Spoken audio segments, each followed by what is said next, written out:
was God reaching out to me.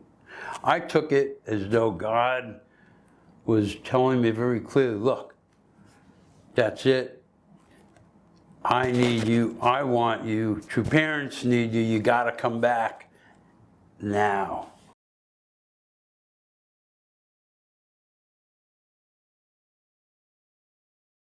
Hi there, my name is David Berger. Let's see, I met the church in '73, joined as a full-time member in '75. I'm from Long Island, okay, Baldwin, Long Island. It's kind of a rich town on the South Shore. Describe to me your early life of faith.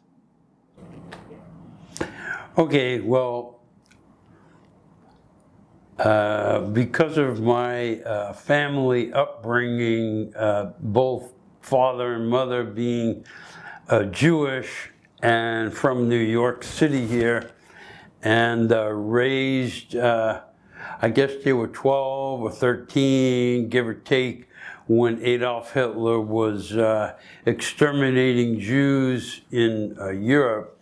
So unfortunately, my family upbringing, I describe as Orthodox Jews. No, Orthodox atheist Jews. So neither of my parents accepted the possibility of God after what they experienced with the Holocaust and, that.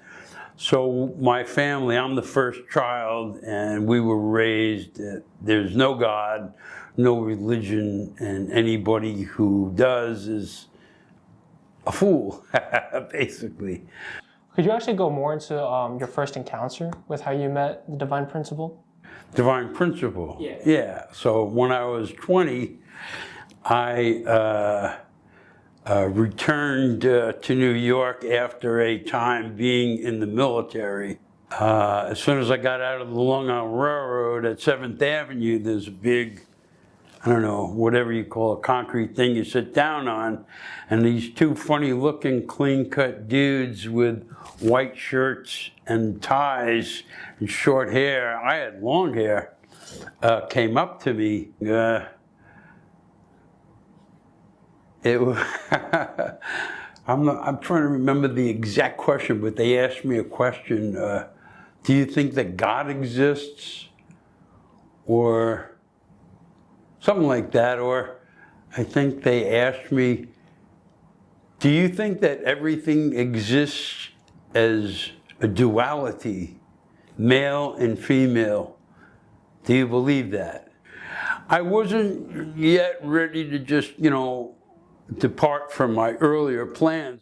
For the 2 years, what made you have that turning point? Yeah, to come back, to return to the church. Thank God a sister called me up. She was going through lists and my name came up and she called me, and to me personally it was God reaching out to me. I took it as though God was telling me very clearly, look, that's it. I need you. I want you. True parents need you. You got to come back now. And so I did. So when you first walked in the church, how was that like? Like, what was your first impression? Yeah, well, even before I walked in, there were people spilled out onto the sidewalk of 71st Street.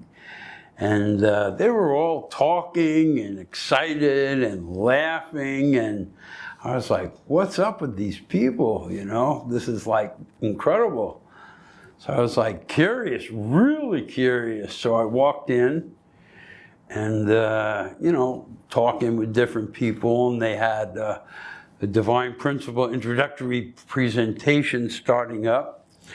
And so I listened and, I heard the next one and the next one. And soon enough, I went to a workshop upstate somewhere. I had been seeking really truth. I looked into previously I had looked into, Hindu thought, Hinduism, Buddhist thought, Islam. I checked it all out. Anything else you would like to add? I guess Don't leave. Don't leave the church and go live a dirty, selfish life. Don't do it. No matter how strong you feel tempted, or some brother or sister tells you crap in your ear. Yeah, forget about your parents, God, divine principle. Forget about that. Come away with me. Live a life of sin and dirtiness. That's a hole that you're going to dig and have to dig yourself out of someday. So better to don't do it in the first place, young men and women. Uncle David suggested, don't do it.